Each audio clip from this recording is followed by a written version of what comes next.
Terrifier 3 is the third installment of the Terrifier film franchise created by Damien Leone. This one is taking place a couple years after the events of Terrifier 2. Sienna, once again played by Lauren Rivera, is trying desperately to move on from the events that have traumatized her into. Other people are having a better time of it. Some people are trying to help her, but there's just too much trauma, there's too much baggage, not just even with Art the Clown, but certain things that she's making connections with her father, her deceased father. And unfortunately for Sienna, around this Christmas time, this is the moment where Art the Clown is coming back into action. Just when it seems like she's maybe going to make some more progress and moving forward, he's back and she's seeing him, and things are going to get nasty if you know this series, and maybe a little weird if you're familiar with it, at the very least, some of the weird shit that happens in 2. Art the Clown as a character, I believe, first appeared in the Ninth Circle short film that Damien Leone made, and then he made a separate Terrifier short film with Art the Clown, and then he also used the character again in the anthology film All Hallows Eve, and I guess just, that character is just so inspiring to him. He loves that clown, loves that look. He was like, let's just give him his own feature. Fuck the anthology short film angle, that one got a bit of a cold following. I believe they got crowdfunded to do Terrifier 2, and then that one, even more of a bigger following, in a theater landscape. A budget of a couple $100,000. It made bank at the box office. People were talking about it. So naturally, you get a third film, increase the budget by just a little bit, and as we've seen with this weekend, the box office results were great for this film. So I know they're already planning on a Terrifier 4. I don't know if that'll be like the resolution. I feel like I heard some quote along the lines of, we're going to close this out, or maybe not. It really just depends, they're kind of really separate from the studio system at this point, so they really do have as much freedom as they want to make the movie they want to make, which is really inspiring to me. Like, the whole story itself, as far as like what Damien Leone was able to do here, is really inspiring to me, and it also helps that I have been enjoying these Terrifier films. The first film is a very quick hour and a half under runtime, very quick, very mean-spirited, very gnarly, but I have fun with it. Terrifier 2, despite the fact that it is a longer film, and Terrifier 3, just to give you the heads up, is not as long as Terrifier 2, if you were worried about that. But I do think Terrifier 2 is a bit of an improvement because they added in a new angle that I really love, which is Sienna and Jonathan. The first movie has characters that are passable for the kind of slasher that is. It's not really one that you go into, wanting to love the story or the characters. That's more so just a look at this clown fuck people up kind of movie. Terrifier 2 has a bit more of like a engagement with the lead characters there, and I really enjoyed that. So going into 3, I was actually really hyped up. I love that they were changing up the setting. It's Christmas instead of Halloween. I was really hyped up that they brought Sienna back and then they weren't swapping her out for a different lead character, that they were going to continue that story. And this was a lot of fun. This is a very entertaining slasher film. Very consistent, this trilogy. Damien Leone and company has done a really great job of making that so. And just full disclosure, as much as I'm going to be doing a positive review here, I am well aware that this is not for everybody. Some people don't want to see this level of gore or mean-spirited violence, and that's totally fine. But if you don't mind, as someone who has been enjoying these movies, I would like to talk some good things about Terrifier 3. If it's not for you, that's totally okay. You don't have to see this. You don't. But I'm so glad that people have been giving it a shot, enough to get it 18 million at the opening weekend box office. Because it may not be for you, but the kills in these movies are so insane, and there was a part of me that was kind of worried, like, am I like, jaded and desensitized to this stuff where, like, I'm not going to be able to squirm? Are they gonna, like, is this the point in the series where they're gonna, like, maybe hold themselves back a bit more? Like, what's my reaction going to be? Nope, like there's still plenty of points where I'm like, oh God, and it's like, man, the creativity that they put into these movies, because it's so easy, especially for like a limited budget kind of slasher, to just kind of, cheap out, do something very like simple, like, oh, okay, maybe dissatisfying. They really go the extra mile of, like, not only do they have a great idea for a kill scene, but they'll just keep it going to extremes that are just so crazy, and to a point where like it gets a little funny just how absurd it gets. You understand, the practical effects part of it, and also it helps that David Howard Thornton is still so incredible as Art the Clown. He adds comedy just by being him. And when I say absurdly funny, I don't mean to suggest that there's like a tonal clash or it's like it doesn't match or it's weird that they're doing that. It totally fits in line with the character of Art the Clown. I feel like in a lot of ways the creators of the film know themselves. People are just going to have a blast with this because it's so absurd. How can you not laugh sometimes? But you never lose that tension because there is a lot of great work put into the practical effects. Even back with the first Terrifier film, when they had such a limited budget, the effects still look pretty damn good. Maybe one or two that didn't look necessarily like realistic, whatever. I would say 3, there wasn't really a moment for me where I was watching it and I was like, okay, that's all right, that's the one they maybe weren't so proud of, but it's in the movie. Like everything looked very, very stellar. Like so much great work is put into this, and you can tell the team really cared about that. And it just adds this layer to Art the Clown as far as like a slasher. He is iconic, you know what I mean? I think there was some debate as far as like when 2 is coming out, like, is this going to be something that could like hold cultural significance or, make its footprint for a wide enough audience? I feel like at this point, yeah, absolutely. Art the Clown, there's just this extra layer of just freaky, fucked up, scary about him. With Ghostface,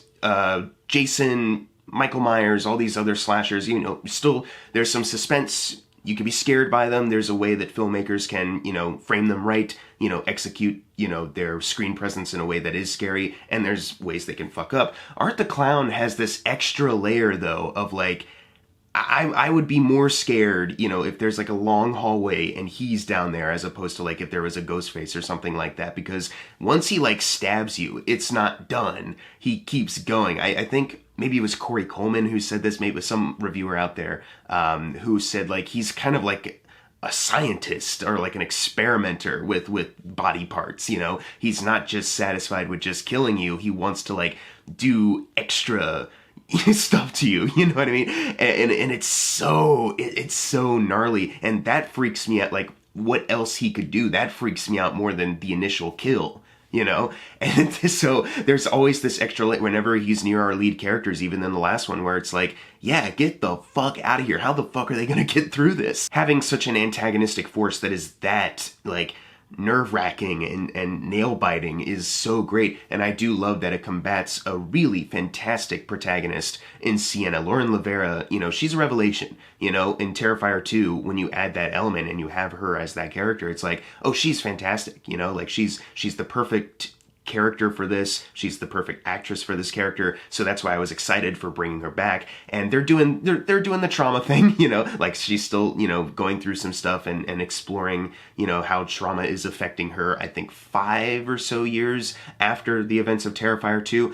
But instead of something like, I guess, like the Blumhouse Halloween movies where it feels a little hokey, like, okay, that was like 40, 50 years ago in that movie's continuity, and they're still kind of acting like, it's more than just that one, like what she experienced is more than just that one movie. I don't know if I necessarily buy it, even if Jamie Lee Curtis is good. This movie, I think, more so than some other, like, maybe trauma horror movies, like, I think explores that a little better, like a little more interestingly. It helps that it's like, it's still close, like 5 or so years after the events of 2. Like that's still pretty close to it, and she's not like this raging lunatic, she's having mental health struggles, and I think she sells that so well. And I really do like seeing her interact with like her aunt and uncle and her cousin Gabby. Like that was a good element to have here too. There's a good warmth to contrast like her family dynamic into, but because you have that warmth also, there is kind of like this layer of tragedy knowing she's still having trouble fitting back into society and moving on from this. And it doesn't help that there is still